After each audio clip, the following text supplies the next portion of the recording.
Bom dia, boa tarde, boa noite. Está começando o Parada Programada, o seu podcast sobre transporte metroferroviário.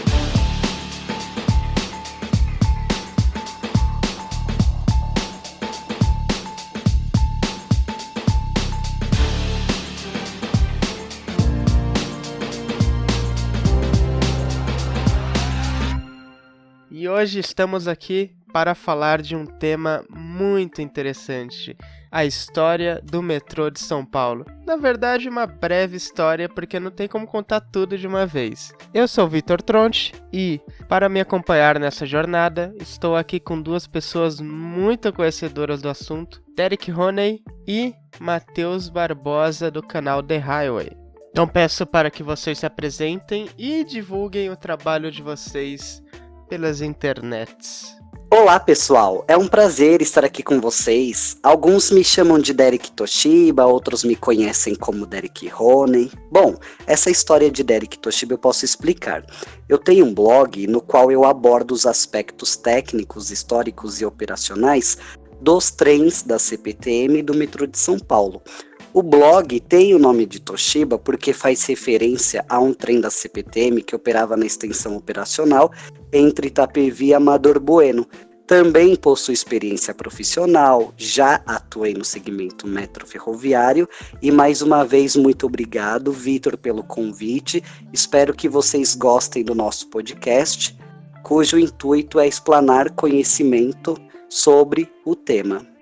Agora, Matheus The Highway. Eu sou o Matheus Barbosa, tenho 20 anos de idade atualmente e sou o criador do canal The Highway, lá do YouTube, que aos poucos vem sendo cada vez mais conhecido.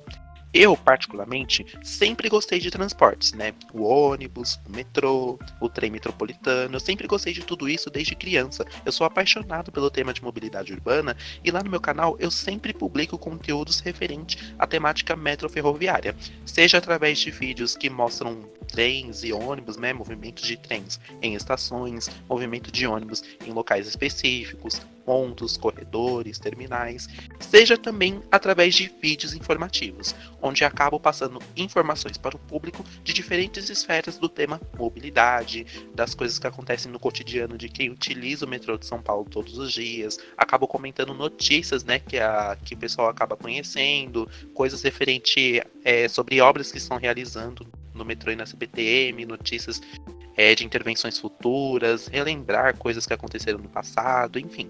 Quem assiste o canal acaba tendo acesso a esse leque de informações. Muito prazer a todos, agradeço, né, a oportunidade de estar aqui e bora lá. Bom, eu que agradeço. Tanto o blog do Derek quanto o canal do Matheus estão no post do podcast no nosso site.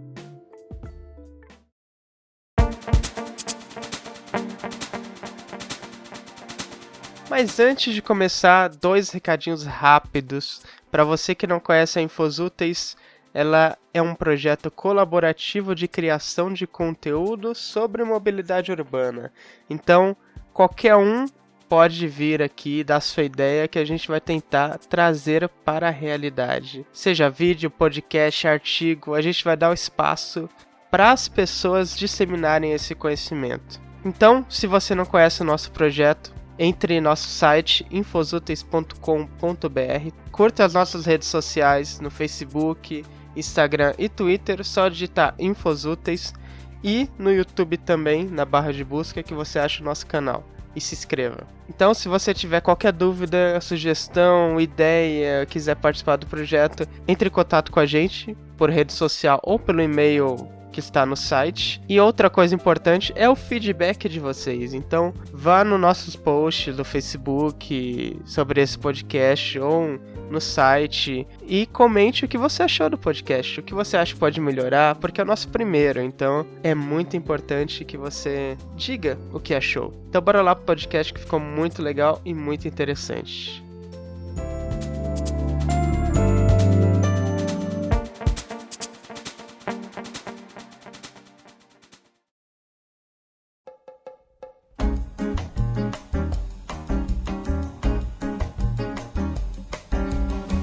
O metrô de São Paulo, na data de gravação deste cast, tem 101,1 km de extensão e 89 estações, divididas em 6 linhas. São 232 trens separados em 11 frotas, mas a história do metrô começa muito antes da sua criação. Para falar a verdade, a gente tem que voltar lá para o século XIX, e é isso o que o Matheus irá nos contar agora.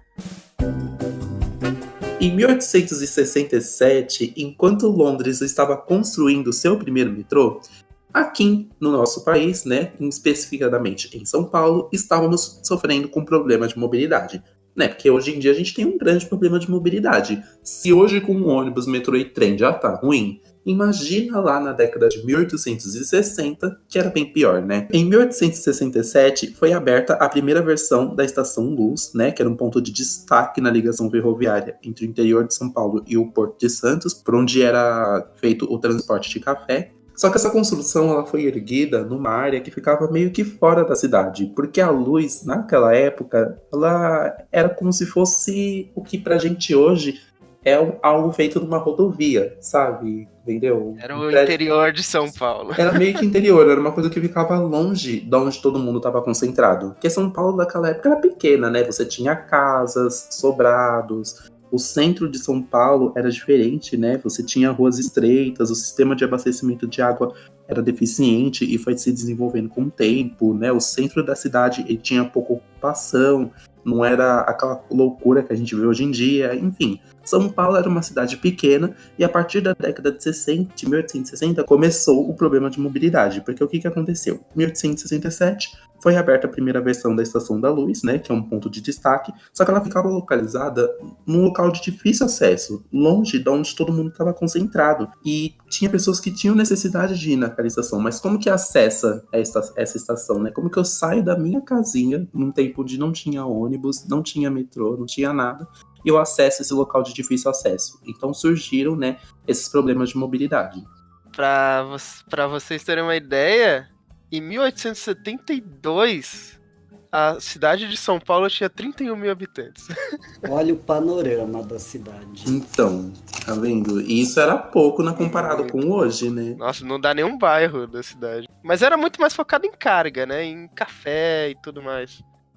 Então, era focado em carga, no escoamento de café, né? O café era produzido no interior de São Paulo, a ferrovia passava aqui pelo centro da São Paulo Railway, aí era despachado lá no Porto de Santos, mas enfim.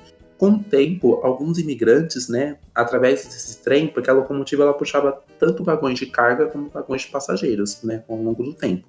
Com o tempo, essa estação começou a se tornar referência para os imigrantes que queriam tentar uma vida melhor aqui em São Paulo. Então haviam pessoas que desembarcavam dessa estação, mas também pessoas que embarcavam. E surgiu o problema de mobilidade quanto a isso, porque São Paulo estava concentrada longe de onde foi construída a Estação Luz, né? E o problema de mobilidade era, mas como que eu chego nessa estação? Como que eu faço para chegar?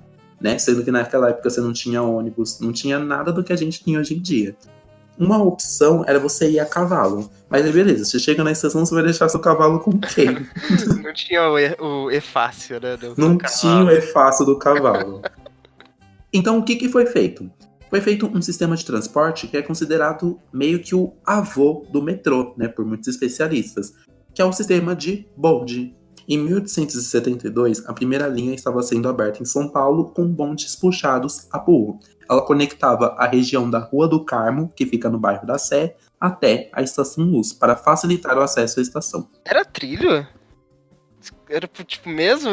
Tinha o trilho do bonde e aí vinha o burro puxando? Isso, na época, falava-se que era tração animal, porque o burro era acoplado ao bonde por cordas e o deslocamento do bonde era pela tração do burro.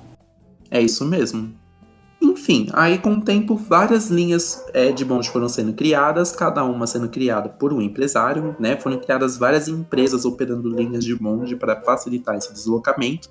E outro marco, né, que também representou, né, que acabou gerando problemas de mobilidade, foi a abertura do Museu do Ipiranga, em 1895. Por causa da abertura desse museu, com aquele lindo jardim onde as pessoas queriam ir, né, surgiu outro problema, porque, por exemplo, como que eu vou sair daqui da Sé, de onde eu estou concentrado, para acessar esse museu, né, sendo que o cavalo... E a cavalo não compensava, e o táxi a cavalo também não era confiável. Então eles criaram outra linha de bonde, chegando aí nesse local do Museu do Ipiranga. Aí criaram linhas que passavam pela Avenida Paulista também, naquele famoso espigão, enfim. Que não tinha prédios, que nem hoje. Então, que tinha casas, a Paulista de antigamente outra se coisa, olhava, né? Era outra coisa, literalmente. Enfim. Ó, essa imagem aí que eu mandei, eu vou linkar no post, mas tem uma imagem que mostra bem como era a área urbanizada de São Paulo. É muito diferente do que É hoje em dia. muito diferente, gente. Santana não tinha quase nada. Enfim, beleza, né? E com essa criação de um monte de linha de bonde, acabou surgindo, né, um sistema totalmente desarticulado, despadronizado, mas muito utilizado pela população, né? Era despadronizado no sentido de, por exemplo, a linha que ligava a Rua do Carmo até a Luz era diferente da linha que ligava a Paulista ao Museu do Ipiranga, sabe? Exemplos hipotéticos. Porque as duas poderiam ter bitolas diferentes, aí um trem de uma linha não podia circular na outra. Nossa, aí enfim. já é ruim, né? Já é ruim. Ficou uma coisa totalmente despadronizada, porque o poder público naquela época não tinha um diálogo dos donos que cuidavam de cada uma das linhas. Então, com isso, o sistema de bondes vigente, né, se desenvolvido a partir de 1872, ficou despadronizado e com o tempo começou a ficar sucateado, e na tentativa de resolver os problemas, o governo criou uma empresa para padronizar os serviços, né, que acabaria operando todas as linhas. Em 1879, surgiu a Companhia da Aviação Paulista, uma fusão de todas as empresas que operavam as linhas de bonde. Aí, né, essa empresa ganhou uma concessão de 40 anos para cuidar das linhas, mas essa empresa teve um probleminha. Os bondes não eram puxados a tração animal? Uhum. E no exterior já estava sendo desenvolvido os bondes elétricos. E como as coisas evoluem, essa empresa da Companhia da Aviação Paulista foi extinta. O bonde elétrico estava se desenvolvendo ao mundo, né, no final do século XIX. A novidade chegou no Brasil e as empresas de bonde a burro, né, elas não conseguiram competir com a eficiência daquilo que estava eletrificado. Este bonde elétrico foi o primeiro a circular na cidade de São Paulo no ano de 1900. Fazia parte da frota inicial de 15 veículos que chegou à cidade e foi uma verdadeira revolução. Atingia até 60 km por hora. Bem mais espaçoso, tem 45 vagas para passageiros sentados.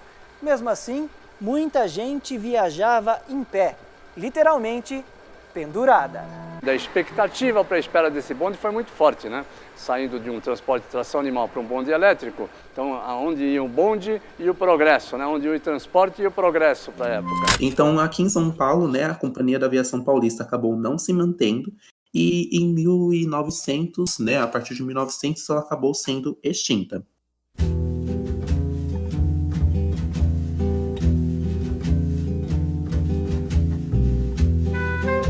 A São Paulo Railway Light and Power Company, conhecida como a Light comprou a Aviação Paulista e um pouco antes, em dezembro de 1898, a Light já tinha obtido concessão para explorar linhas de bondes elétricos, além de cuidar da iluminação pública, fornecimento de energia e gás da cidade. Enfim, em 1898 ela obteve a concessão, em 1900 ela comprou a Companhia da Aviação Paulista e nesse mesmo ano os primeiros bondes elétricos eles começavam a circular. Né, no dia 7 de maio de 1900, começou a circular o primeiro bonde elétrico. Enquanto estava ocorrendo essa evolução, né, das linhas de bonde, você colocar uma empresa para administrar tudo e com o tempo você trocar pela coisa elétrica, estava ocorrendo o crescimento populacional, explosão demográfica. Muita gente começou a morar em São Paulo, principalmente aqueles imigrantes, né, que através da Estação da Luz vinham tentar uma nova vida para cá e acabavam ocupando os lotes. E a cidade ela começou a crescer, e o transporte público existente, que no caso era o bonde, começou a não comportar toda a demanda. A Light ela não conseguia acompanhar toda essa explosão demográfica, o que preocupava especialistas da época, né? Já que ela não estava dando conta de toda a demanda ali. No sistema de bondes tinha-se a reclamação de que eles eram muito lotados, mas ao mesmo tempo as tarifas muito caras, enfim. Coisas parecidas, né, com o que a gente vê no ônibus. A passagem lá, R$4,30 e tava lotado de gente aquilo ali. Como haviam muitas linhas de bonde, todo o solo estava ocupado, né, por esse sistema de transporte. Só que aí começaram a pensar, e o subsolo? Né? Nos primeiros anos do século XX, eles começaram a pensar na possibilidade da criação de um sistema subterrâneo de transporte pela cidade. Em 1906, por exemplo, surgiu uma proposta de criação de rede através, do subsolo, idealizada pelo engenheiro Felipe Antônio Gonçalves. Ele enviou essa proposta para o poder público, ele conseguiu autorização para desenvolver essa ideia, no subterrâneo da cidade, só que ele não conseguiu dar prosseguimento porque fazer algo do tipo no centro, na região central, era muito difícil naquela época. Essa ideia do engenheiro acabou não dando certo, mas a ideia do transporte no subterrâneo da cidade foi sendo pensada ao longo do tempo. Planos de transporte foram sendo desenvolvidos com o tempo em um paralelo com propostas de urbanização. Aí chegamos na década de 20.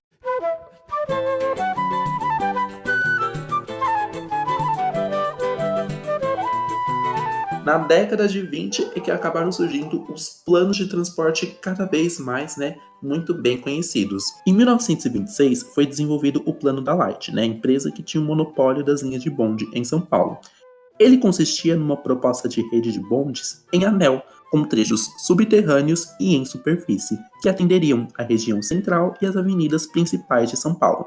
Haveria uma linha central que atenderia o Parque Dom Pedro, Vale do Anhangabaú, Santa Ifigênia, faria meio que um círculo na região central, e outras linhas, como por exemplo a linha leste, que sairia da Rua do Carmo e seguiria para o Belenzinho por trecho elevado, passando antes pelo Parque Dom Pedro II, a linha sul, que seria feita no subsolo da Rua Xavier de Toledo, até o eixo central da Avenida 9 de Julho, que naquela época estava em projeto, e depois passaria pela Avenida Paulista em seu subsolo, A gente meio que, para vocês terem uma ideia, eles estavam pensando em utilizar o espigão da Avenida Paulista, o subterrâneo de lá, para fazer um bom subterrâneo, meio que estavam pensando numa linha 2 verde da vida. E a linha norte, que ligaria a região central até a estação da Cantareira. Bom, esse plano foi desenvolvido, E ao mesmo tempo, a Light, ela queria continuar com seu monopólio. Mas ele não foi para frente por conta do governo de Júlio Prestes em 1930. Como ele era mais nacionalista, não houve apoio para que a Light desenvolvesse o seu plano. Quando a Light ela fez o plano dela em 1926, estávamos na gestão de Carlos de Campos. Ele apoiava a Light e tudo, mas ele faleceu. Aí em 1930 chegou o Júlio Prestes, ele era mais nacionalista, e ele falou, mano, não quero nenhuma empresa estrangeira fazendo nada aqui. Aí ele não aprovou esse plano da Light, não. Então ele não foi para frente. Mas enfim, as discussões sobre o metrô em São Paulo não pararam. A Light ela não conseguiu desenvolver o plano dela e em 1937, por conta dessa não aceitação, ela enviou um ofício para a prefeitura dizendo que não investiria mais em transportes públicos quando a concessão acabasse, Porque a Light ela tinha uma concessão. Ela ganhou a concessão lá em 1898. De 40, 50 anos, né? De 40 anos. E o ano previsto para que essa concessão acabasse era 1941. E ela enviou um ofício para a prefeitura dizendo que não ia investir em mais nada quando acabasse essa concessão. Isso, estava previsto para ocorrer em 41, como eu disse agora, só que a concessão acabou em 47. E ela enviou esse ofício para a prefeitura um ano antes da gestão de Prestes Maia, que lá atrás tinha dado a ideia do plano de avenidas. Então, ela chegou no prefeitura e falou, vocês não aceitaram o que eu queria, então eu também não quero fazer mais nada aqui, sabe? Vou embora, tchau. Vou embora, sai, não quero mais.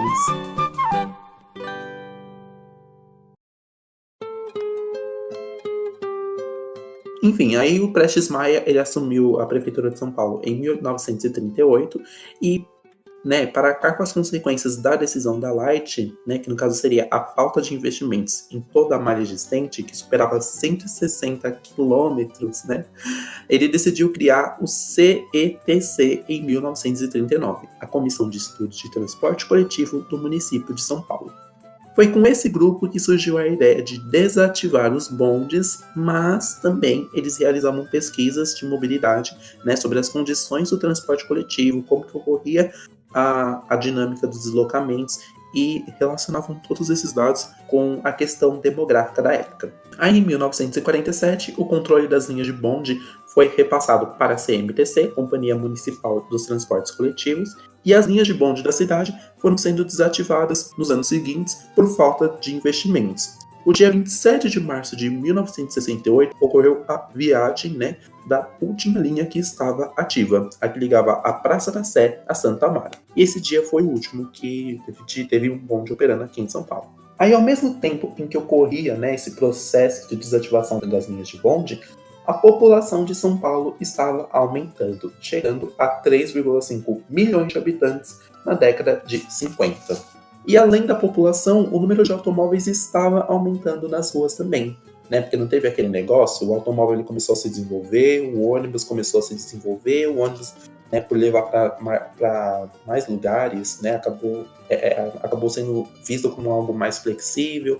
Aí o automóvel foi visto como uma revolução também. Enfim, muita gente começou a comprar carro, o trânsito começou a ficar mais intenso e as linhas de ônibus não estavam dando conta da alta demanda de pessoas que precisavam se deslocar, né? Em meio a tudo isso, a cidade crescia e o pessoal precisava trabalhar, né?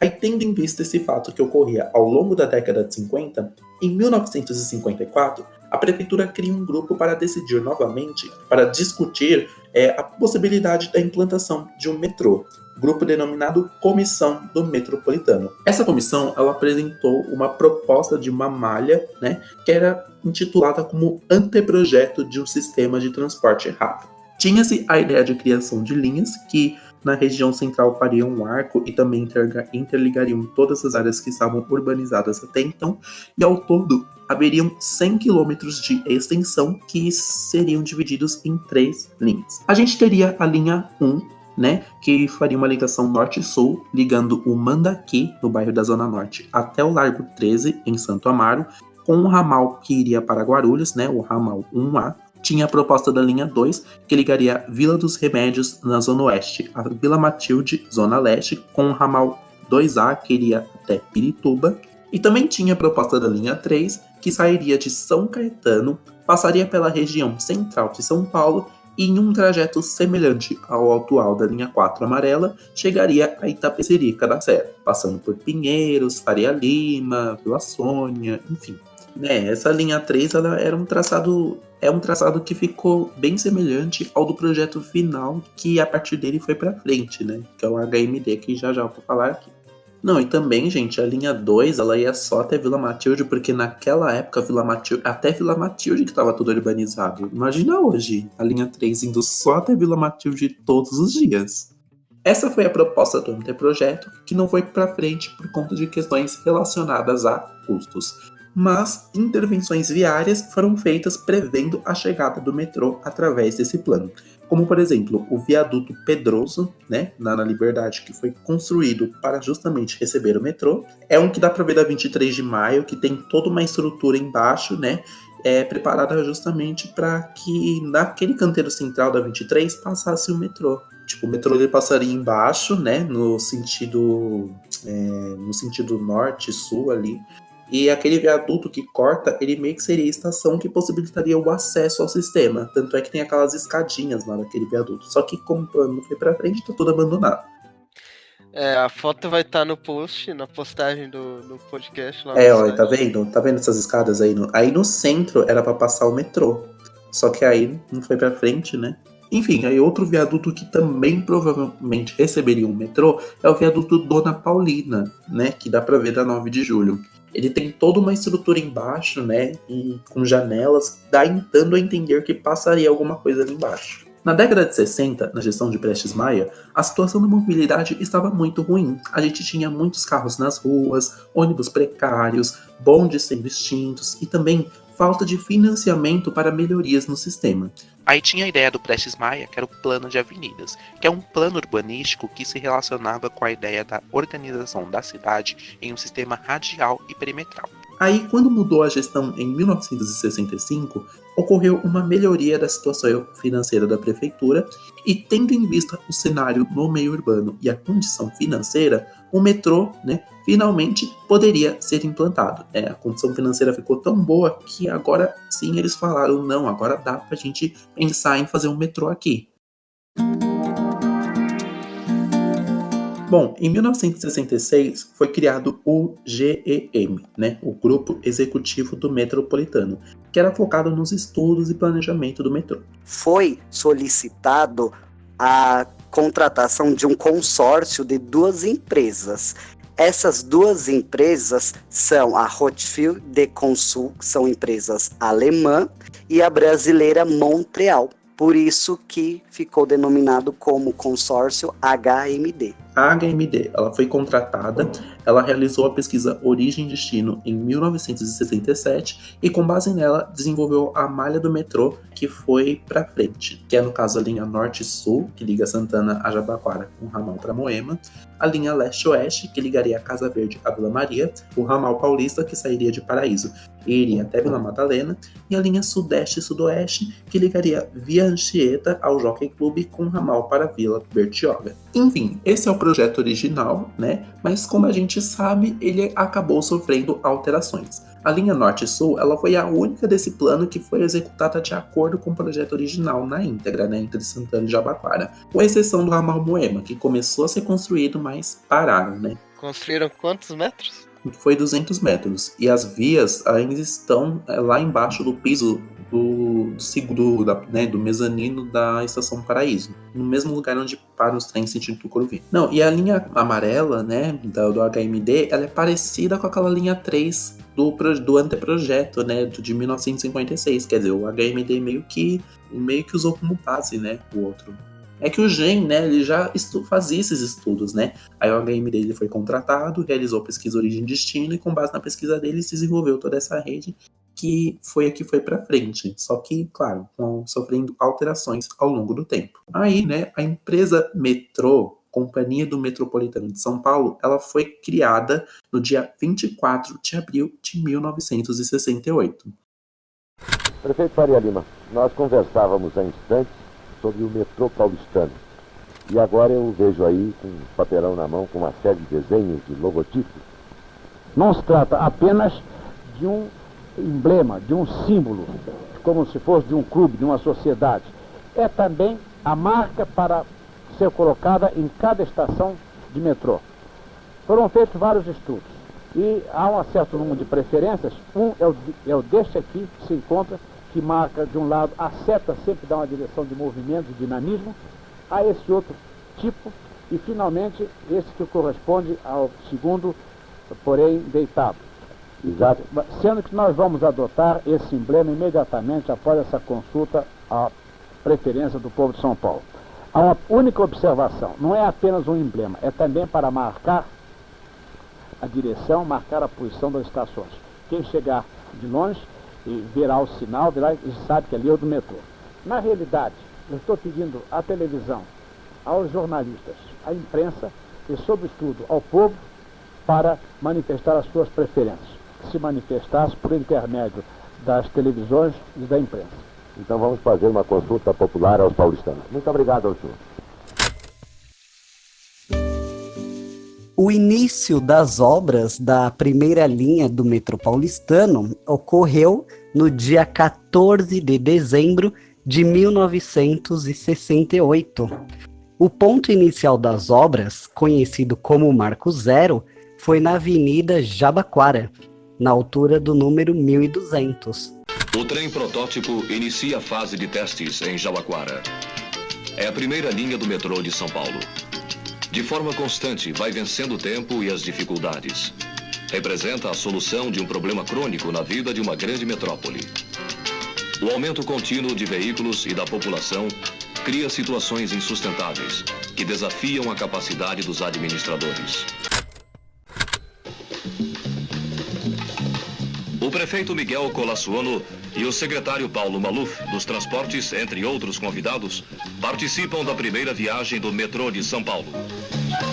Partindo da estação de Jabaquara até a da Saúde, esta viagem experimental cobre em 4 minutos um trecho de cerca de 4 quilômetros. Cada carro do metropolitano de linhas aerodinâmicas e construído em aço inoxidável pode transportar até 333 passageiros, sendo 62 sentados. O funcionamento do metrô paulistano será comandado por um controle central de operações que dirige eletronicamente todo o sistema. Neste período de testes, para ir habituando o futuro usuário, serão feitas viagens grátis uma vez por semana, preferivelmente aos sábados. As primeiras linhas regulares, que permitirão cruzar a cidade de norte a sul em apenas 30 minutos, deverão ser oficialmente inauguradas até o final do ano, contribuindo para desafogar o tráfego na maior cidade da América Latina. A inauguração da primeira linha ocorreu no dia 14 de setembro de 1974, onde foi entregue às estações Jabaquara, Conceição, São Judas, Saúde, Praça da Árvore, Santa Cruz e Vila Mariana, cujo horário de funcionamento da operação comercial era das 10 às 15 horas nessa primeira etapa. No ano seguinte, a linha 1 azul já atendia a região da Liberdade, e no dia 26 de setembro de 1975 foi entregue à Estação Santana.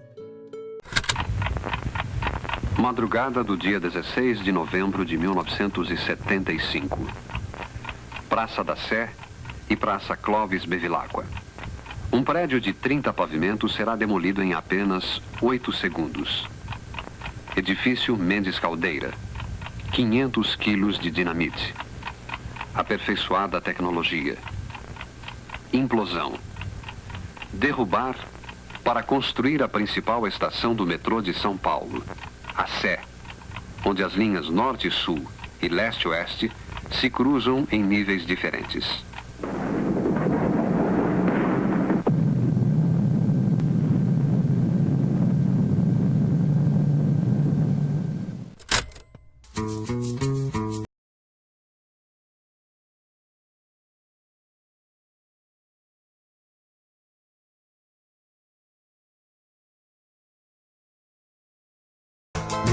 Houve diversos estudos de prolongamento para a região norte da cidade.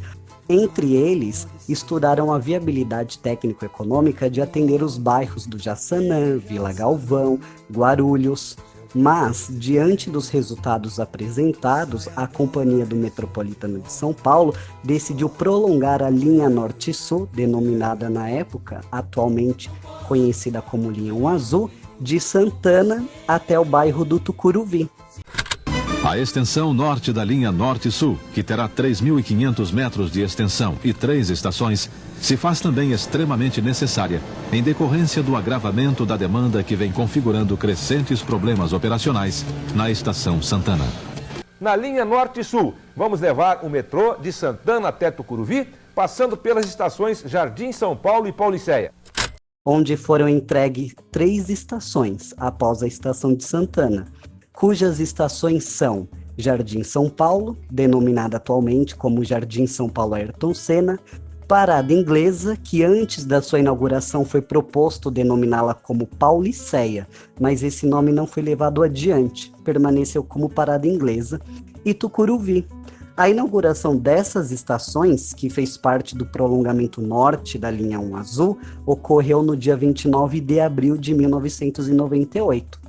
O metrô também estudou o prolongamento da linha ao sul, após Jabaquara. Foi cogitado a implantação da estação Vila Clara.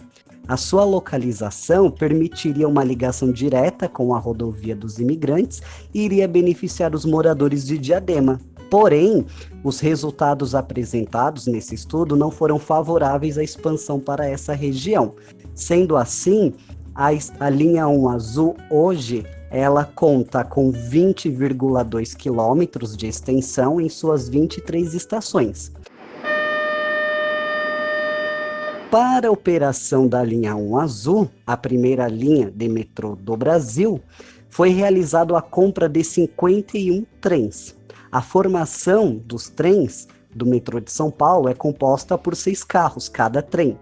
Esses trens foram fabricados pela The Bud Company americana sob licença da Mafersa, Materiais Ferroviários Sociedade Anônima, cuja instalação dessa fábrica ficava na Zona Oeste, no bairro da Lapa. Foi estudado que a quantidade necessária era de 51 trens. Essa compra foi dividida em 2 lotes, inicialmente 198 carros e posteriormente 108 carros. Inclusive, a denominação dessas frotas era de Frota 198 e Frota 108. Mas deixa esse assunto para um outro podcast. O chefe da nação dirigiu-se ao Anhangabaú, local do início das obras da linha 2, leste-oeste, onde presidiu a solenidade que marca a primeira etapa de sua construção, sendo acionadas as máquinas de escavação. A linha 2, leste-oeste, aprovada pelo governo federal em fins de 1974, beneficiará 123 bairros e vilas existentes em sua área de influência, com uma população de 2.300.000 habitantes. Terá 28 quilômetros e 800 metros de extensão, com 22 estações, incluindo a da Sé, a maior do sistema. Uma característica marcante da nova linha é a sua integração com o sistema ferroviário. O prazo de entrega é de 48 meses e o custo das obras é estimado em 950 milhões de dólares. A linha leste-oeste, denominada atualmente como linha 3 vermelha, ela foi a linha que sofreu diversas mudanças em relação à proposta apresentada pelo consórcio HMD, conforme o Matheus mencionou. Pois, nos anos 70, tem-se observado pelo corpo técnico do metrô a enorme deficiência da operação dos trens que percorriam a região leste da cidade, entre a estação do Brás, denominada na época como Roosevelt, os trens que atendiam a região leste, e a região de Guaianazes, no extremo leste da cidade. A operação na época era sob responsabilidade da Rede Ferroviária Federal, Sociedade Anônima, e a Companhia Brasileira de Trens Urbanos, Superintendência de São Paulo. Devido à preocupação dessa deficiência operacional que havia na época, foi proposto pela Companhia do Metropolitano de São Paulo, em 1975, a alteração do traçado previsto pelo HMD, com o propósito de atender a região de Itaquera, de modo que na sua implantação fosse utilizada a faixa de domínio da rede para sua construção. Sendo aprovada essa proposta, as obras da linha 3 vermelha iniciaram em 1º de março de 1975. E a inauguração da linha ocorreu em 10 de março de 1979, com a entrega de apenas 2 estações, Sé e Brás. Em 23 de agosto de 1980, foi entregue as estações Pedro II e Bresser. Ano seguinte, a linha 3 já atendia a leste a região do Tatuapé, e a inauguração completa da linha ocorreu em 18 de dezembro de 1988, com a entrega das estações Palmeiras, Barra Funda e Marechal Deodoro, e a estação Corinthians Itaquera já estava em funcionamento desde o dia 1º de outubro daquele mesmo ano.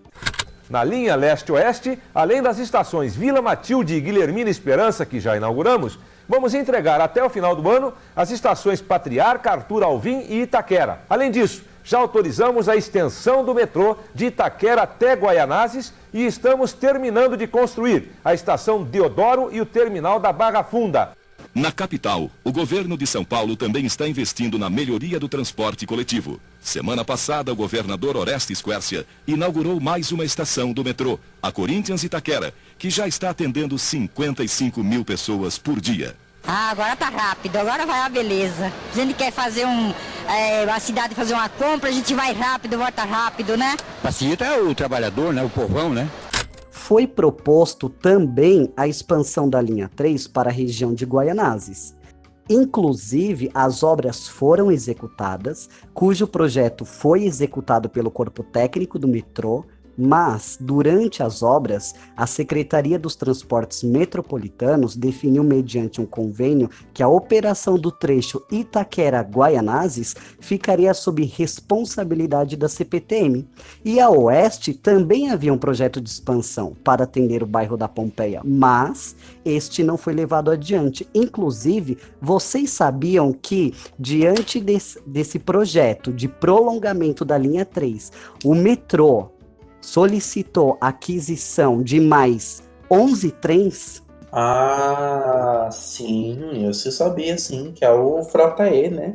Exatamente, a aquisição inicial era de 22 trens, dos quais 6 a 8 trens ficariam definidos na operação entre Itaquera e Guaianazes, e os demais trens iriam complementar com a frota existente devido ao aumento substancial na demanda de usuários. Inclusive, uma curiosidade sobre a inauguração da linha 3 vermelha é que, na medida que ia inaugurando as estações rumo a leste da cidade, o metrô de São Paulo bateu o primeiro recorde de 1 milhão de passageiros transportados um dia após a entrega da estação de Tatuapé, em 1981. Então, é que nem o metrô, ele já nasceu saturado mesmo, né? A minha mãe, por exemplo, ela morava na Zona Leste, pegava o metrô na estação Vila Matilde de manhã. Ela falava pra mim que pra ela conseguir entrar no trem, ela tinha que voltar pra Itaquera, porque o trem chegava muito cheio, né? Então, a demanda aumentou muito mesmo, né? Essa característica da linha 3 vermelha que você cita como saturada, ela é singular em relação às demais linhas por conta da região que ela atende. Por quê?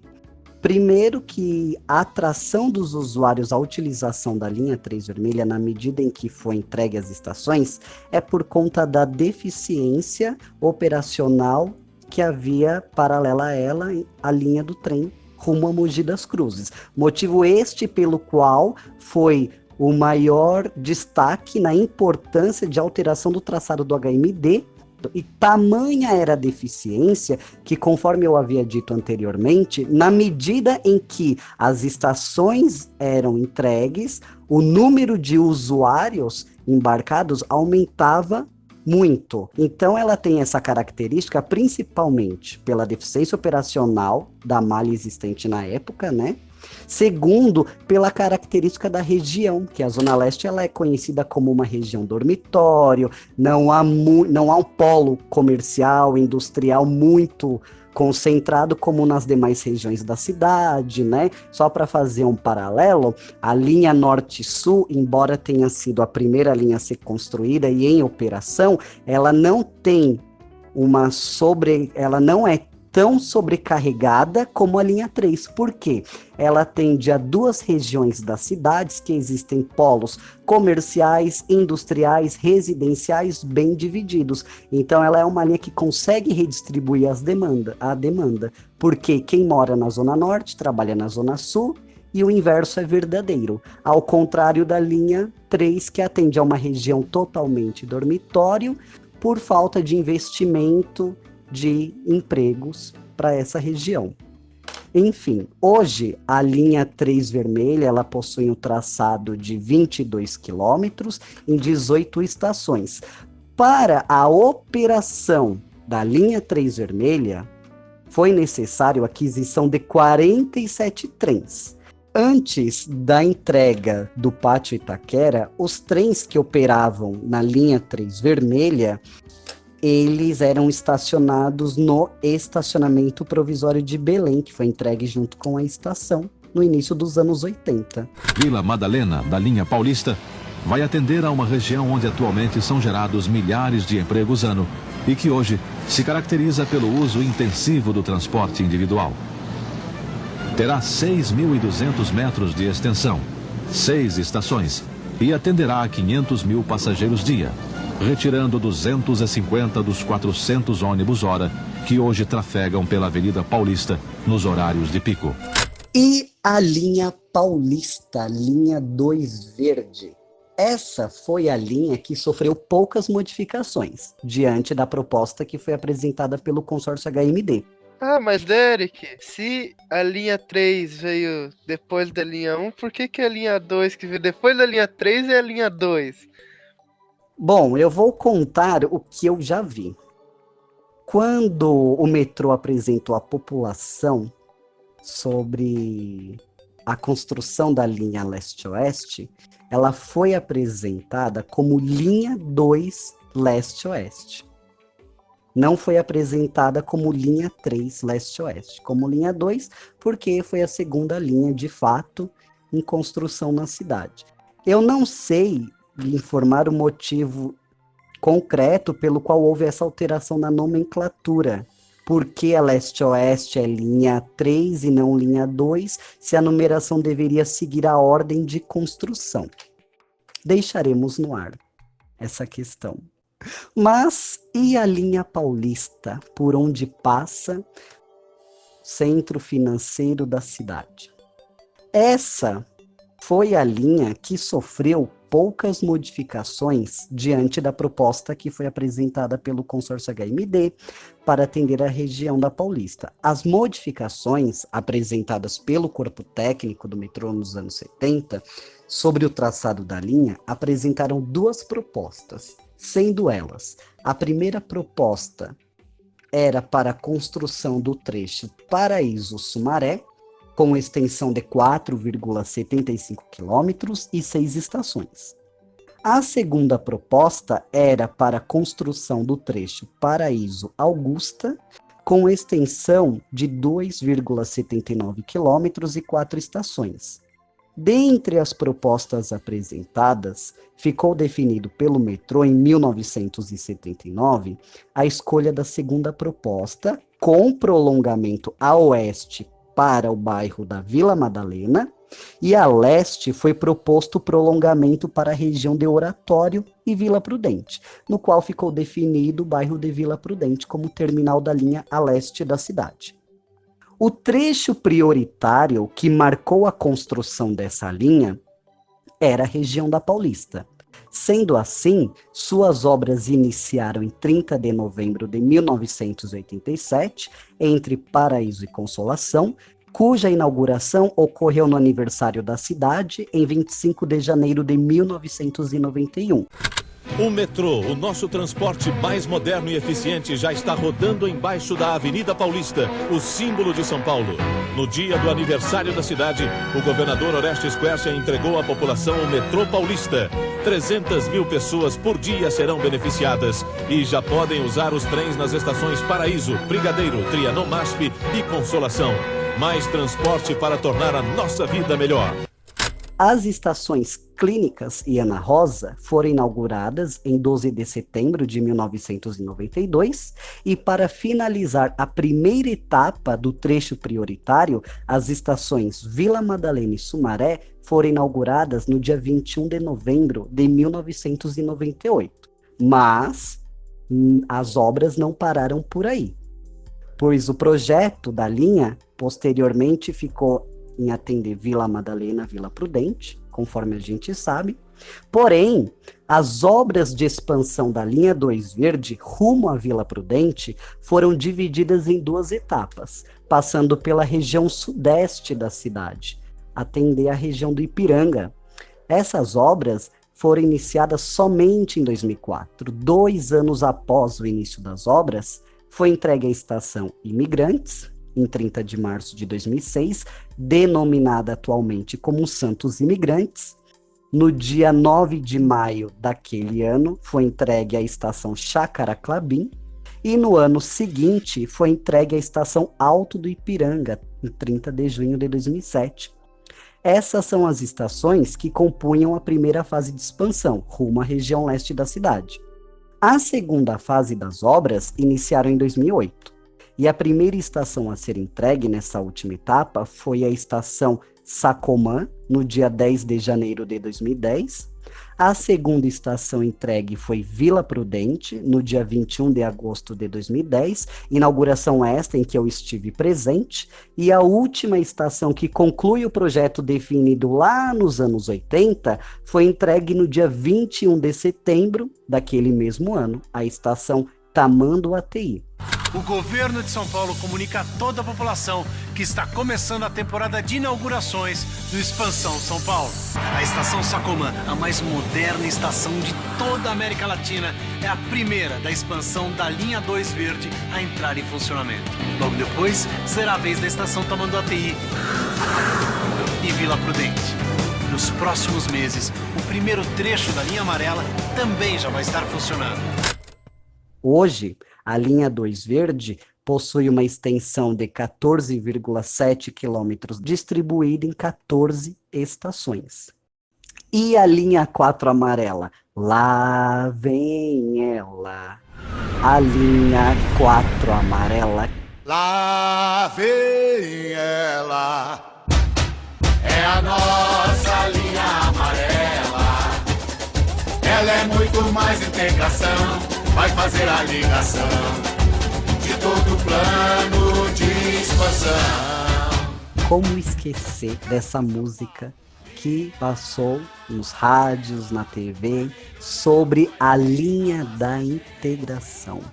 A linha 4 amarela, denominada pelo consórcio HMD como linha Sudeste e Sudoeste, também sofreu alterações em boa parte do traçado que inicialmente previa que ela iria atender a região do Jockey Club, na Zona Oeste, até a Via Anchieta, na região Sudeste, com um ramal para Vila Bertioga, saindo da estação Pedro II.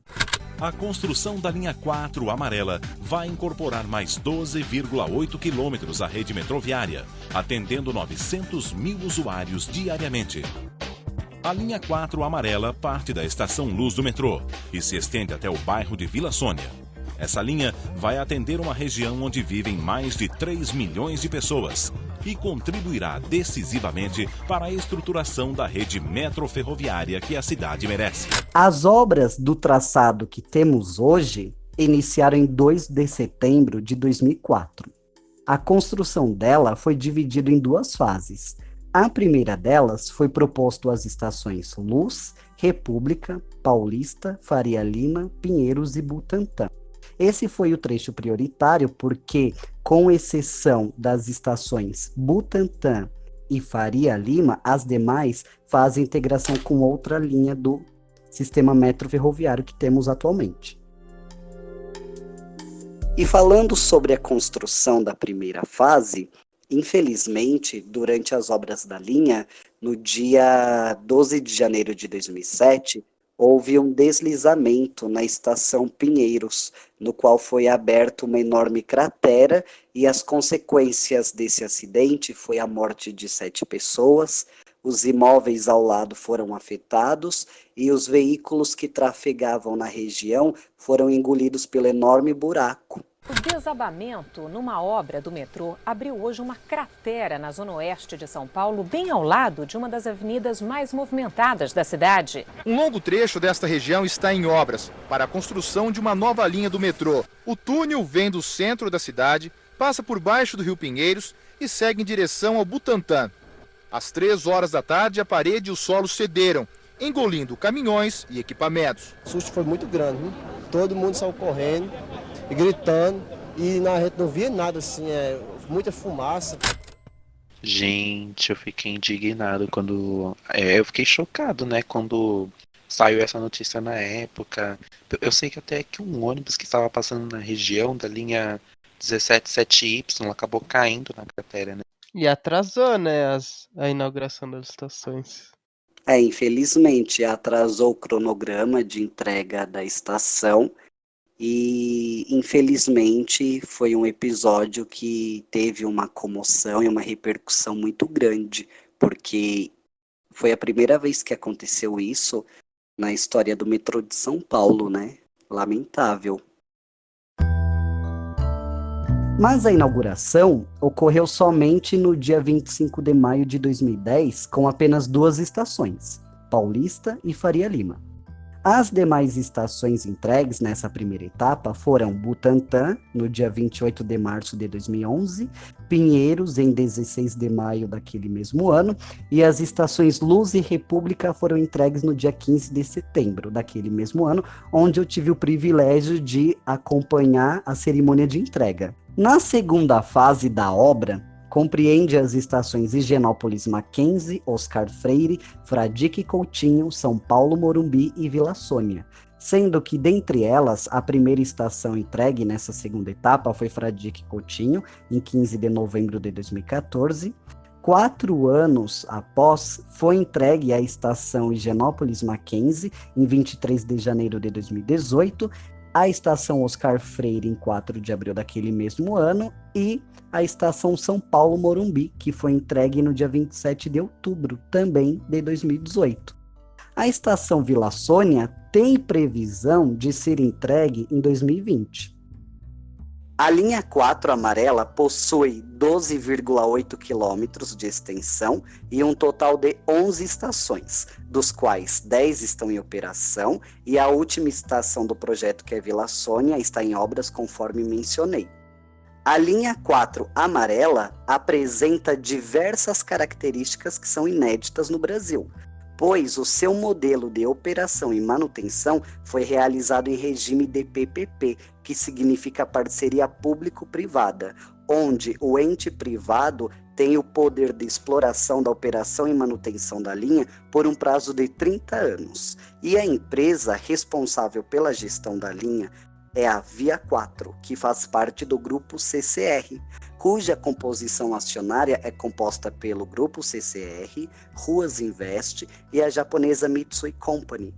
Dentre os itens previstos nesse modelo de concessão, cabe à empresa gestora manter a mesma qualidade e confiabilidade de operação, manutenção e preservação e segurança das instalações. Outra característica da linha 4 amarela, inclusive que é inédita na América Latina, está relacionado sobre o modelo de operação da linha e o seu material rodante, cuja frota de trens foram fabricados pela fabricante sul-coreana Hyundai Rotem e foram adquiridos em 2 etapas.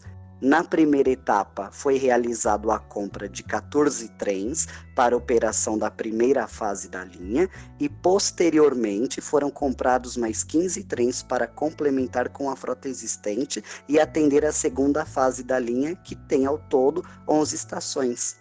Esses são os primeiros trens que são operados na modalidade driverless, que significa sem condutor, mas isso é possível somente através do sistema de sinalização que é utilizado na linha, que é o CBTC, Communication Based Train Control, que significa controle de trens baseado em comunicação, e o mais importante, o sistema de portas de plataformas que está presente em todas as estações da linha, o que inibe qualquer tipo de interferência que pode ser causada na via, no que tange a relação com o passageiro, como, por exemplo, a queda de um objeto na via.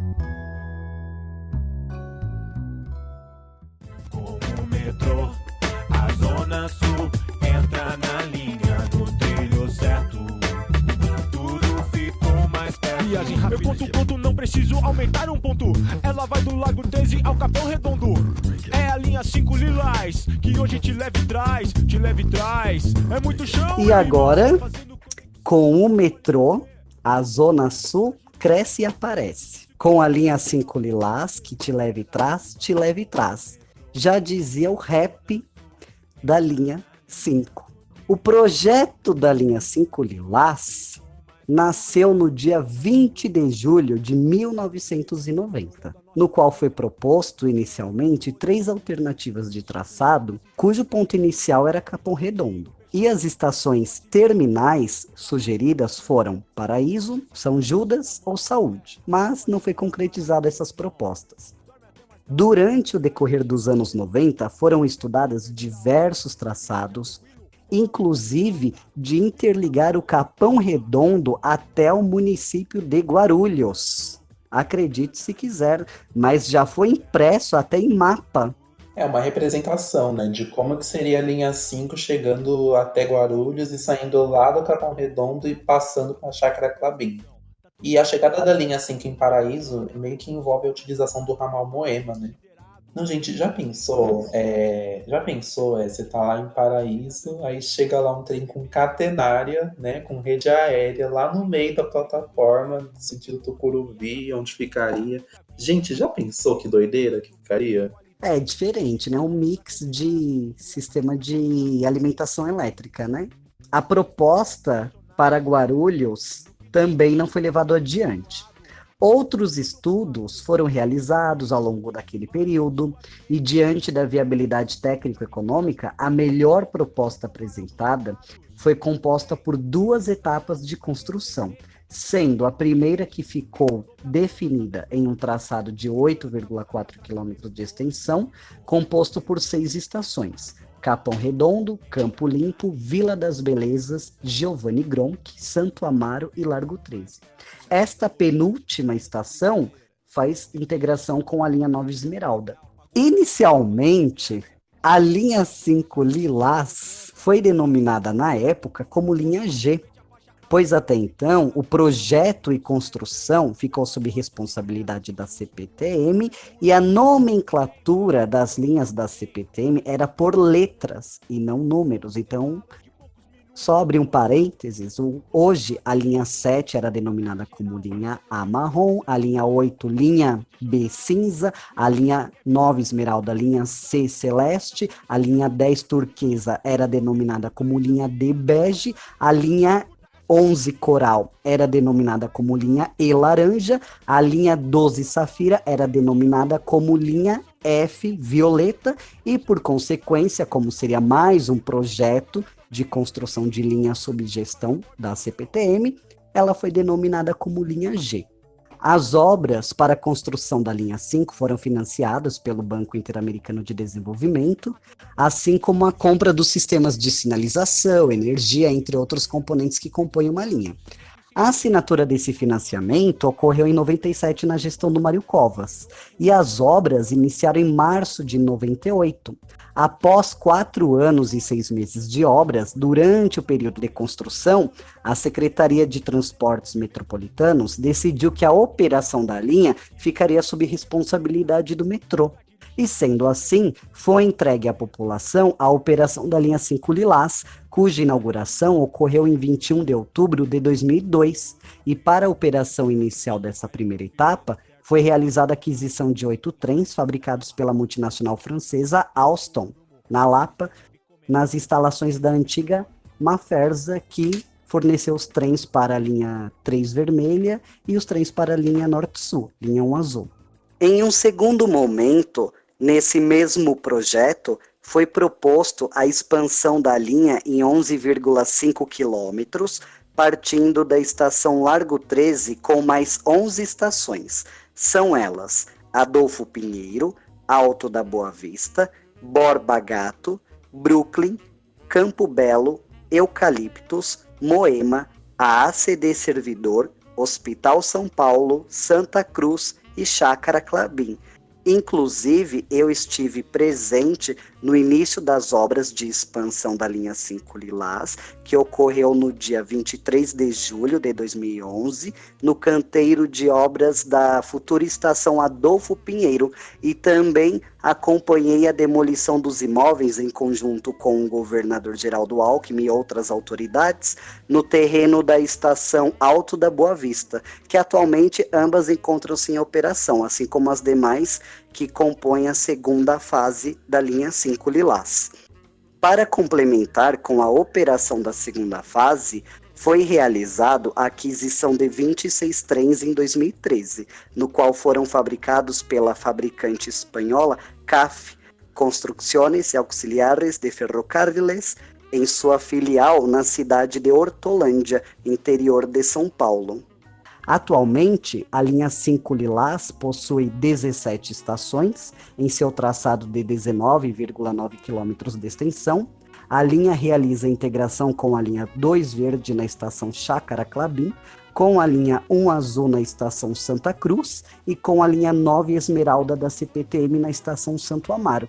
E sua frota atualmente é composta por 34 trens, 26 desses que eu mencionei, produzidos em 2013, e 8 trens que foram comprados para a operação inicial da primeira fase. Essa linha está sendo operada pela Via Mobilidade, que faz parte do grupo CCR, desde o dia 4 de agosto de 2018, que venceu a concorrência de concessão para operação e manutenção, cuja vigência do contrato até o momento é de 20 anos. Além disso, a título de curiosidade, o concessionário será responsável também pela operação e manutenção da linha 17 Ouro, do sistema monotrilho que ainda está em obras e da linha 15 Prata. Está em projeto também o prolongamento da extensão da linha 5 na região sul da cidade para atender o bairro de Jardim Ângela. Essa extensão prevê a construção de 3 estações, Comendador Santana, M. Boimirim e Jardim Ângela. Essa proposta de expansão para a região do Jardim Ângela foi apresentada pelo secretário Alexandre Baldi em 23 de maio de 2019.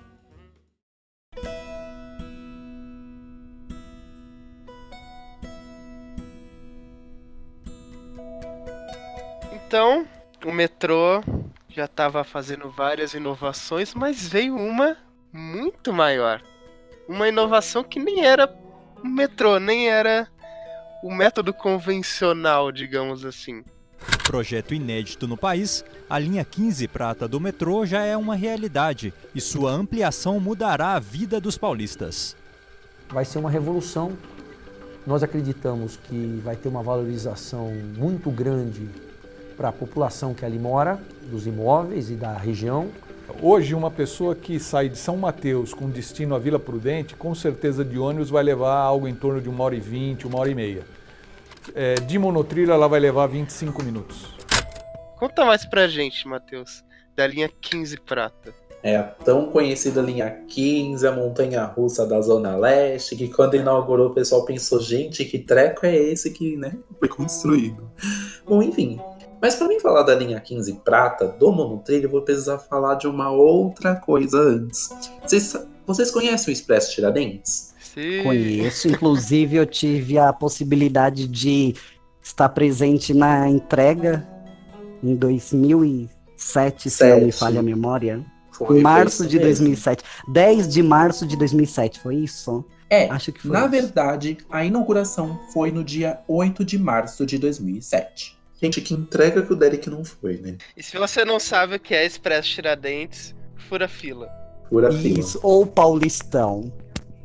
Se você não sabe o que é Expresso Tiradentes, depende tudo da época em que nasceu. Para alguns é Paulistão, para alguns é fura-fila, enfim. Bom, antes da linha 15 eu preciso falar do Expresso Tiradentes. Né, a SP Trans, em 1995, ela idealizou, né, as concepções desse projeto. Ela queria fazer uma rede de corredores de ônibus aqui em São Paulo, né, que era conhecido como Passa Rápido, né, e na metade da década de 90 ela desenvolveu o projeto do Expresso Tiradentes, que consistiria numa rede de corredores exclusivos que sairiam do centro de São Paulo e haveria uma ramificação, né, uma para o Sacomã e outra para a cidade de Tiradentes, passando por Vila Prudente e São Mateus, né, e Sapopemba também. A ideia original era essa, e os veículos que seriam utilizados nesses corredores, no caso, seriam o VLP, né, o veículo leve sobre pneus. As obras, né, elas foram iniciadas, porém, elas ficaram paralisadas e ficaram por anos abandonadas, né. Aí descartaram o VLP, decidiram reaproveitar o que estava sendo construído para deixar no molde de corredor de ônibus mesmo. Então, resumindo, o que foi feito? Dia 8 de março de 2007, inauguraram o trecho do elevado entre o Terminal Parque Dom Pedro e a região de Sacomã. 11 de março de 2009, inauguraram aquela alça de acesso para Vila Prudente, né? As paradas, né, correspondentes, né, em relação àquela alça de acesso. E a ideia original era que o corredor continuasse a partir de Vila Prudente e terminaria em Cidade Tiradentes, seguindo em superfície pelo leito da Avenida Yaya Mello. E aí, com a faixa exclusiva dele, né, que passaria em superfície lá na região da Avenida Yaya Mello e ia seguindo até a Cidade Tiradentes, ou seja... Imagina aquilo no canteiro central da Yaya Mello. Alagando, gente. Já pensou? Em dia de alagamento a gente ia ver lá o ônibus submerso. Mas outros estudos foram feitos e o governo de São Paulo estudou a implantação de um outro modal para atender a região sudeste de São Paulo no mesmo traçado do Expresso Tiradentes. Então foi aí que surgiu a ideia de monotrilho, uma tecnologia que teria capacidade suficiente de atender a demanda que o Expresso Tiradentes atenderia, né? E também uma coisa que poderia, né, ser construída no canteiro central das avenidas, seguindo exatamente o mesmo traçado. Claro, para a linha 15 eles estudaram outras tecnologias, como por exemplo o metrô normal, subterrâneo, elevado, um corredor de ônibus em elevado também, né, porque a ideia original era em superfície, mas eles estudaram um corredor de ônibus em elevado também. Estudaram um VLT para a linha 15 prata também, e estudaram um sistema de metrô sobre pneu. Só que, né, eles analisaram as desvantagens e vantagens na comparação com o monotrilho. Eles decidiram descartar todas as ideias anteriores e apostaram no monotrilho por ele ser um sistema semelhante ao metrô, que poderia ser bem instalado no canteiro central das avenidas. Poderia ser uma infraestrutura que seguiria exatamente o traçado do Expresso Tiradentes, né? Principalmente por conta do raio de curvatura do monotrilho ser menor, porque as avenidas têm muitas curvas, né? Aí o metrô ele tem um raio de curvatura que não permitiria, né, seguir exatamente o traçado do Expresso Tiradentes. O monotrilho teria. Então, com isso, eles decidiram implantar um monotrilho. Ele tem um sistema semelhante ao metrô, não polui, não faz ruído, né, por conta do monotrilho andar sobre pneus. E é isso, né? Desenvolver essa ideia da linha 15 prata, que antigamente era considerada como um prolongamento da linha 2 verde. Não sei se vocês lembram disso. Aí teve as obras que foram iniciadas em 2009, que foi o trecho até o Oratório e o Pátio, e o trecho restante ele foi iniciado um pouco de tempo depois. E a ideia, né, a previsão inicial era que a inauguração do trecho até São Mateus, gente, eu tô lembrando disso até hoje. Olha o que o José Serra falou na época, né? Ele falou que em 2010 ia chegar até São Mateus, 2012 até a cidade de Tiradentes. Quem disse que chegou? Pois é. Tô esperando chegar 2012.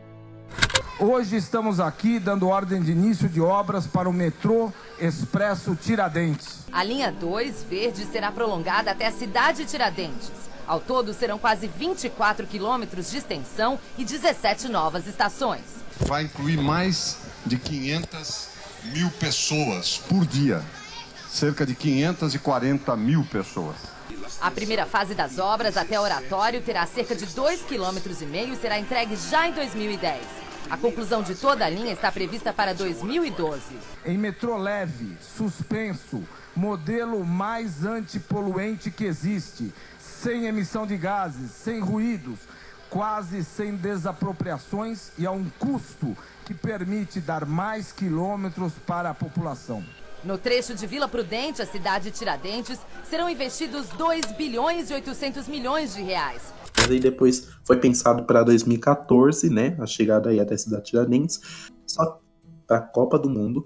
Aí para a construção do monotrilho, que seria a continuação do Expresso Tiradentes, foi feito um convênio entre a prefeitura e o governo, né, onde a administração municipal teria uma função para auxiliar na construção do monotrilho e a administração estadual construiria a linha 15 propriamente dita. A prefeitura, por exemplo, né, lá na região após São Mateus, entre Iguatemi e Cidade Tiradentes, precisava duplicar a avenida. Só que a prefeitura não duplicou a avenida, né? Isso a gente também já sabe. E é uma região bem complicada, porque a avenida tem que ser alargada a Hageb Bischoff. Tem lugar que o canteiro central ele chega a 30 centímetros. Não tem como se colocar um monotrilho, um pilar do monotrilho ali. Aí decidiram congelar, né, esse trecho até a cidade de Tiradentes e tá sem previsão para chegar lá até agora. A única extensão que será feita após São Mateus é a chegada do monotrilho até Jardim Colonial. Depois disso, a gente não sabe quando o monotrilho chegará até a cidade de Tiradentes.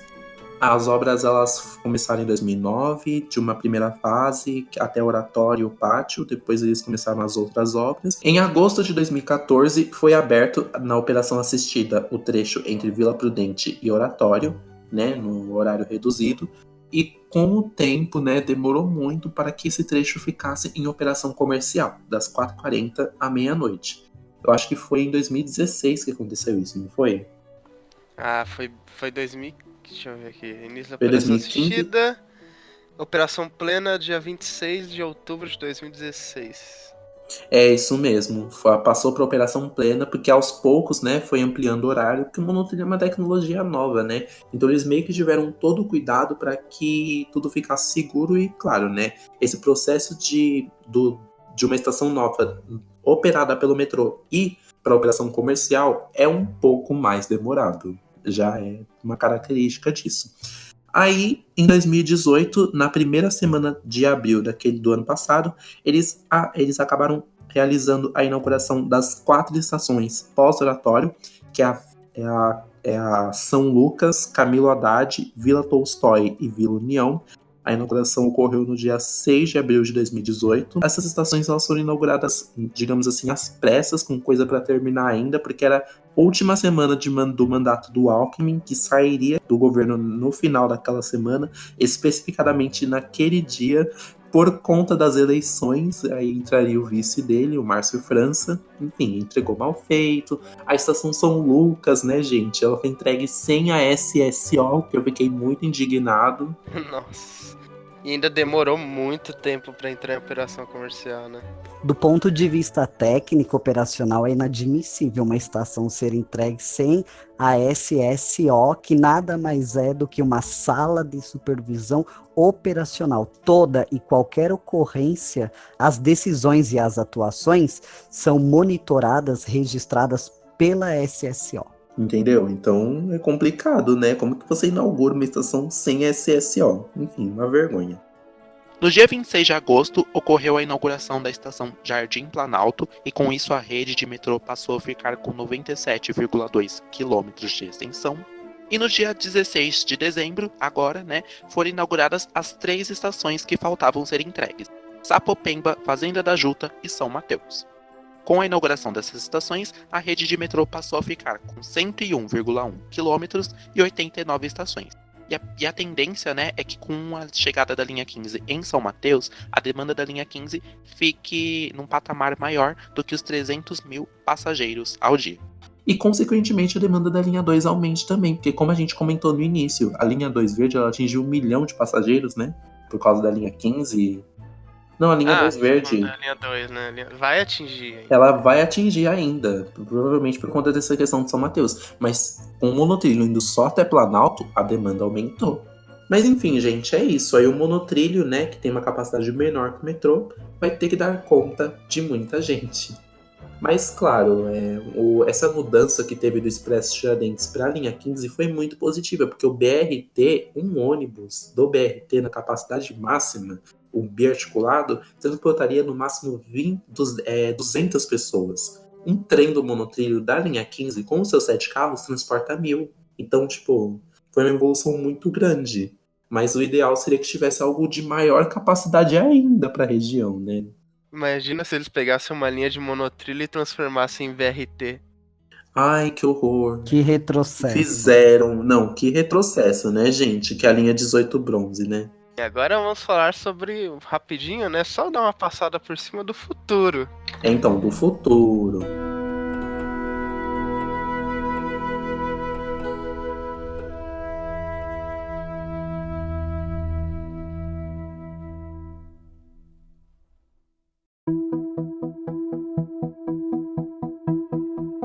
E o futuro do metrô? Quais são as futuras linhas? As linhas mais próximas de acontecer são a extensão da linha 2 verde, né? A linha 17 ouro, que já tá construindo e tal. Agora tem trem?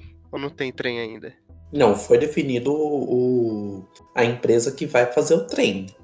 Ou seja, tá no caminho certo ali, linha 17. A linha 17 vai ligar a estação Morumbi até Jardim Aeroporto com ramal pro aeroporto de Congonhas, né? Pra estação. Vai chamar aeroporto a estação? É muita ambiguidade em uma região próxima. Estação Jardim Aeroporto e a estação Congonhas, que atende o aeroporto. Então, eu acho que o metrô deveria repensar na denominação da estação Jardim Aeroporto. Principalmente turista. O turista vai chegar lá, tem que ir pro aeroporto. Esse trem vai pro Jardim Aeroporto, então... Exatamente. Sim, haverá muita ambiguidade, o metrô deveria repensar na denominação das estações. Não, e o detalhe, gente, é que essa é só a primeira fase, né? Porque o projeto original mesmo previa a ligação entre São Paulo, Morumbi e Jabaquara, com essa primeira fase aí que o Tronte falou.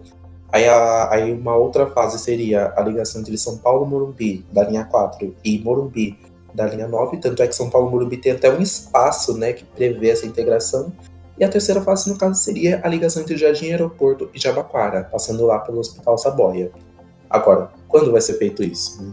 Pois é, Matheus, mas além da linha 17, o metrô tá terminando de construir a estação Vila Sônia, aquela da linha 4 amarela, depois São Paulo Morumbi. Eles dizem entregar em 2020, no final de 2020. Tem a estação Jardim Colonial, que é uma depois de São Mateus, que eles têm como previsão dezembro de 2021. E a linha que está mais próxima de um dia se tornar realidade, tirando a linha 17, talvez, seria a linha 2 verde, que eles retomaram as obras do trecho entre Vila Prudente e Penha e tem previsão de inauguração para 2026. O trecho entre Penha e Dutra ficou para depois. E a extensão da linha 5 para Jardim Ângela eu falei também. A gente não falou de uma importante, a linha 6. A linha 6 laranja, que liga Brasilândia até São Joaquim, ela é aquele...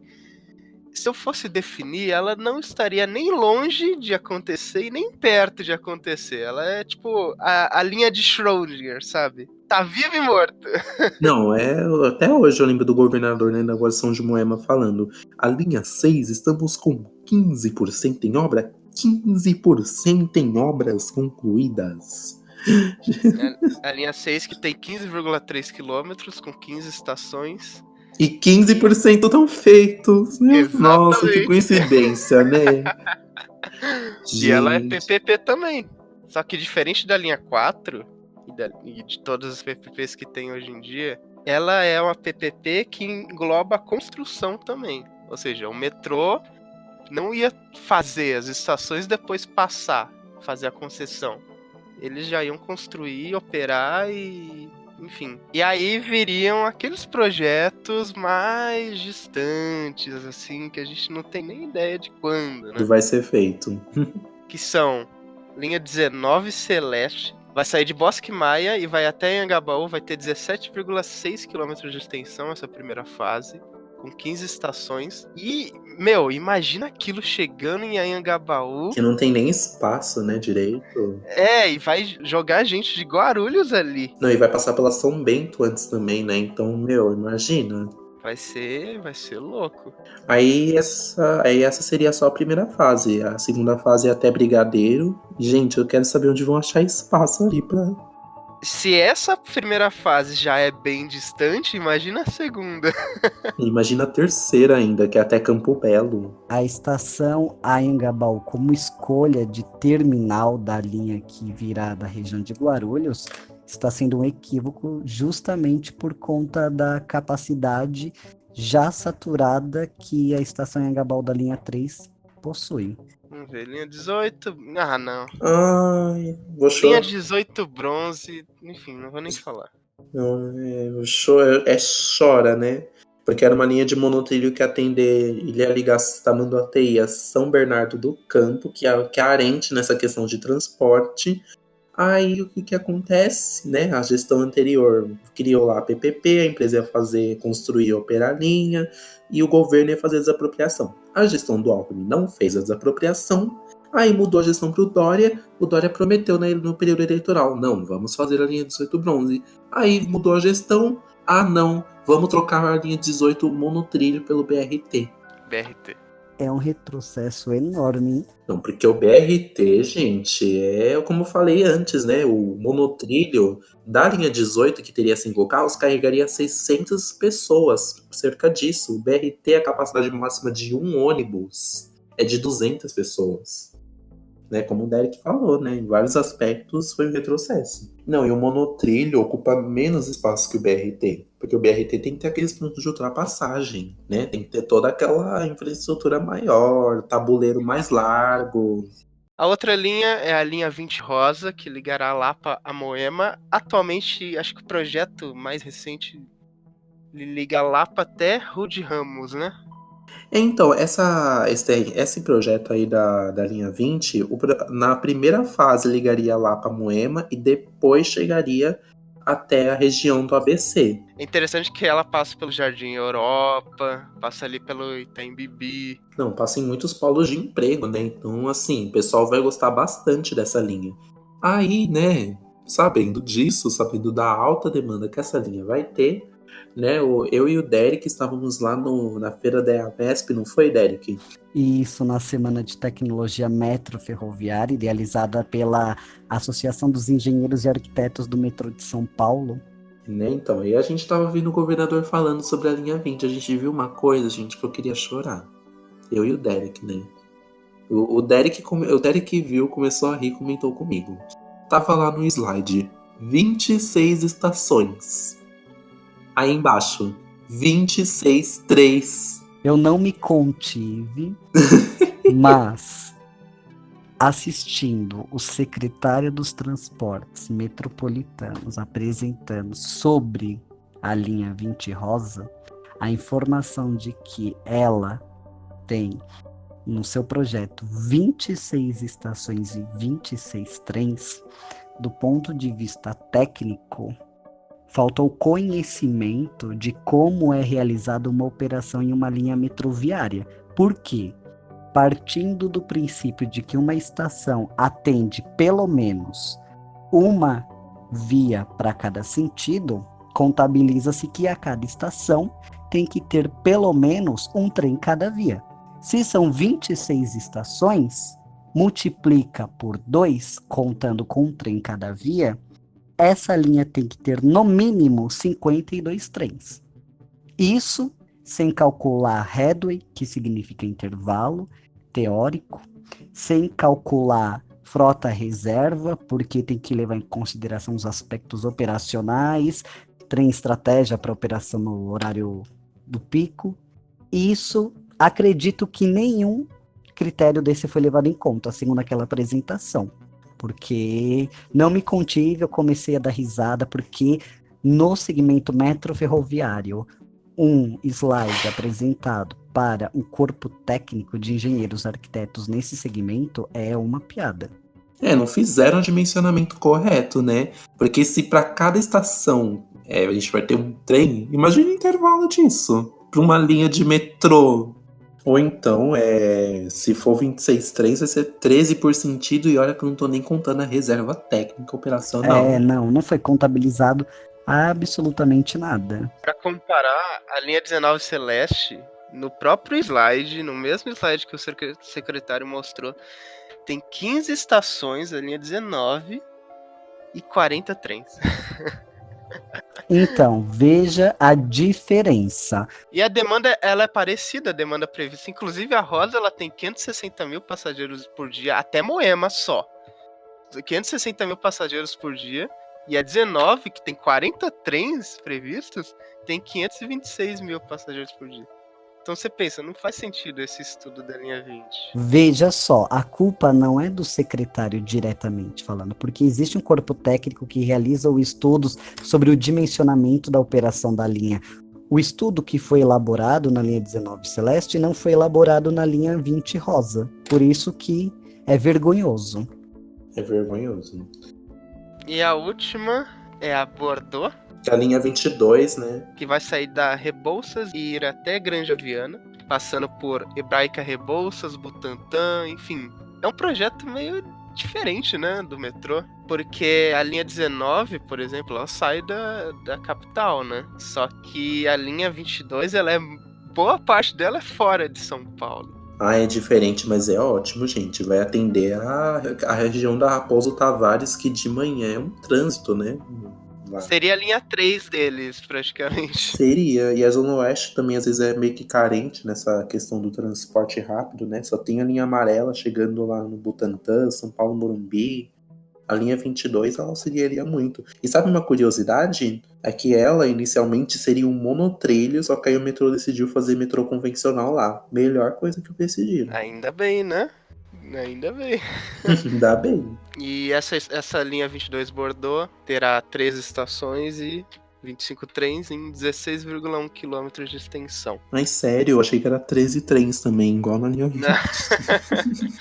Já é um pouco mais. E esse é o futuro das linhas do metrô, né? O futuro distante, no caso.